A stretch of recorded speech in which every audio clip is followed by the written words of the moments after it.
We're talking to Mr. Floyd Stewart, and of course the issue today is freedom machines from a POV, point of view article that was produced by public television. Of course, Mr. Stewart, you starred in that public affairs show called Freedom Machines.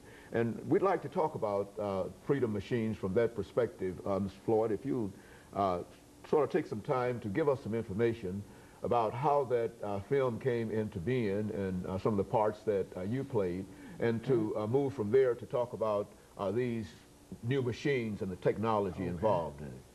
Oh, thank you again, Dr. Haney. The Freedom Machine piece was really a profound piece of work. I really enjoyed being involved with it because what it did is it showed the different types and different levels of assistive technology for several individuals with disabling condition. It really had a diverse cast of people, which I'm proud to just be a part of it. I'm not so sure I was the star in it, but I think the cause actually was the star. I think it caused people to really understand what it means to have assistive technology. If you notice, I've got this phone with the earpiece, assistive technology. Just my glasses are assistive technology. This little wooden stick with the rubber tip on the end, I use it in my mouth to dial the phone. Assistive technology. As low-tech as it is, it works for me. It enables me to communicate. And that's what the whole Freedom Machine piece was about. What different types of assistive technology are available for individuals like myself with mobility, sensory impairments, to enable us to be more independent. The less that I have to rely on someone else for enhances my independence and helps me to be able to go through my activities of daily living without somebody being with me, doing things with me every minute. In other words, I think you also mentioned, at least it came out of the film, that it was more cost effective really for the state to invest in this kind of technology that might assist people rather than to not invest. Speak to that. Yeah, it really is. In my mind, it's a taxpayer issue. I've talked with consumers and taxpayers quite a bit about this. And as I stated before, I had been in a nursing home for approximately 5.5 years. For those 5.5 years, taxpayers were footing the bill. More than $45,000 per year to keep me in a nursing home, when with just a little bit of assistive technology, less than it costs to keep me in a nursing home, I was able to move out, get a job, become a taxpayer as opposed to a tax consumer, and be a productive, more productive member of society.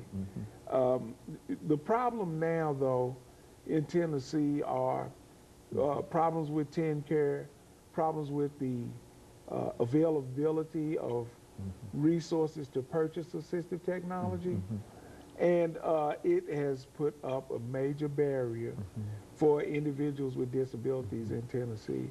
I've been told that Tennessee is actually the worst state in the country to be in if you need assistive technology or personal care.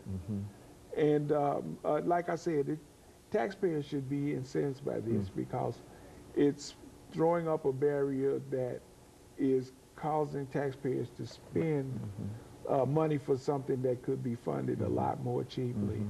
You see the problems with TennCare. The services that TennCare provides are being ratcheted down. And as much as I hate to say it, it's going to cost some people their lives, literally, because they can't access technology, they can't access the medicine. They're limited to doctor visits, 6 prescriptions a year, and that kind of thing. It's really a sad state of affairs for one of the great states in our nation. We'll have, what about the advocacies and people who support what you're doing? I mean, is there any real organization to assist you in bringing about an awareness of this lack of technology and this lack of compassion in a real sense? Yes, it is, and I have to blow my own horn here. The Center for Independent Living has been a major player in the advocacy movement to bring these issues to the forefront in Tennessee. The Tennessee Disability Coalition has been a major statewide player in bringing these issues to the forefront. And of course, the Technology Access Center and Tennessee Technology Access Project, which is the organization that deals with assistive technology across the state. And right here in Metro Center, the Technology Access Center, like I said before, is the place where you go to be evaluated, to view all different types of assistive technology. They actually have access to 60 to 80 different vendors that probably have 100,000 different products that can help a person to be more independent. But yet still, is it that they are not aware of the plight of disabled persons, or what? I mean, how do you see that? Well, I think it's a two-sided problem.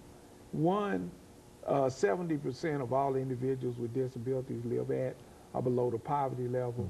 50% of that 70% do not work at all. And I think the big problem is funding for that type of assistive technology. The majority of people with disabilities are unaware of organizations like the Technology Access Center. And then once again, I go back to the state and TennCare. TennCare will not provide the high-level assistive technology for people with disabilities. I mean, like I said, which is a major tragedy. Okay. Well, I tell you what, Ms. Floyd, we're getting ready for our second commercial break. After we come back, we're going to have you to sort of summarize some of the things that you would like to see happen dealing with the Disability Act and some of the other things. And of course, we'll be back with our audience following this very, very short commercial break.